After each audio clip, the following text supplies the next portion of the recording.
एक बार एक छोटी सी बच्ची हाथ में मिट्टी की गुल्लक लेकर के भागती हुई एक दवाइयों की दुकान पर गई। वो काफी देर तक वहां पर खड़ी रही, लेकिन दुकानदार का ध्यान उसकी तरफ नहीं गया क्योंकि और भी बहुत सारे लोग खड़े हुए थे।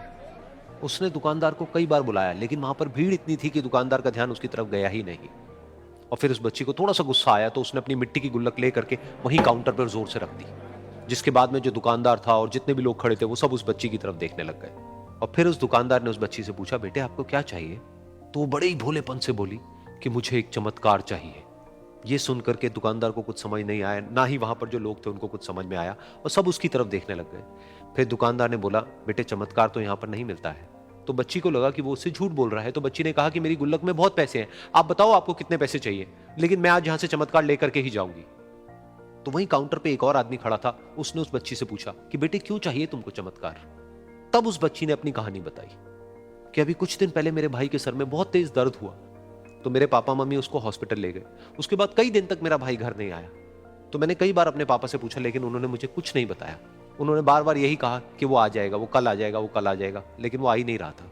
तो मैंने देखा कि मम्मी रो रही है, और पापा मम्मी को कह रहे थे कि उसकी दवाइयों के लिए और उसके इलाज के लिए जितने पैसे चाहिए उतने मेरे पास में नहीं है, अब उसको कोई चमत्कार ही बचा सकता है। तब मुझे लगा कि अगर मेरे पापा के पास में इतने पैसे नहीं भी हैं तो क्या हुआ, मेरे पास में तो है। तो मैंने जितने भी पैसे जोड़ रखे हैं वो सारे लेकर के मैं इस दवाई की दुकान पर आई। फिर उस आदमी ने उस बच्ची से पूछा, कितने पैसे हैं तुम्हारे पास में? ये सुनते ही उस बच्ची ने अपनी गुल्लक उठाई, जमीन पर फेंकी और तोड़ दी, और पैसे गिनने लग गई। बाकी सब लोग खड़े होकर के उसको देख रहे थे।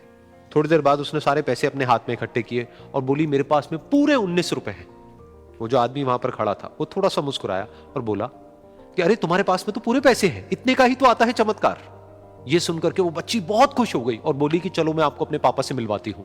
बाद में पता लगा कि वो आदमी कोई आम आदमी नहीं था, बल्कि एक बहुत बड़ा न्यूरोसर्जन था, और उसने सिर्फ 19 रुपए में उसके भाई की सर्जरी करी, और कुछ ही दिन बाद वो ठीक होकर के घर वापस आ गया। फिर कुछ दिन बाद वो बच्ची, उसका भाई, उसके पापा, उसकी मम्मी चारों एक साथ बैठे हुए थे और बात कर रहे थे। तो उसकी मम्मी ने उसके पापा से पूछा कि अब तो बता दो ये चमत्कार आपने किया कैसे?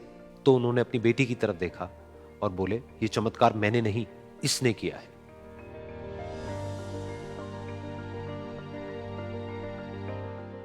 तो यहां पर एक बहुत बड़ी बात है जो हम उस छोटी सी बच्ची से सीख सकते हैं कि जिंदगी में कभी कभी ऐसा होता है कि हमको कोई रास्ता नजर नहीं आ रहा होता है और हम लोग हिम्मत हार जाते हैं। तब हमारे अंदर एक बच्चा होता है जो कोशिश करने से कभी भी पीछे नहीं हटता है।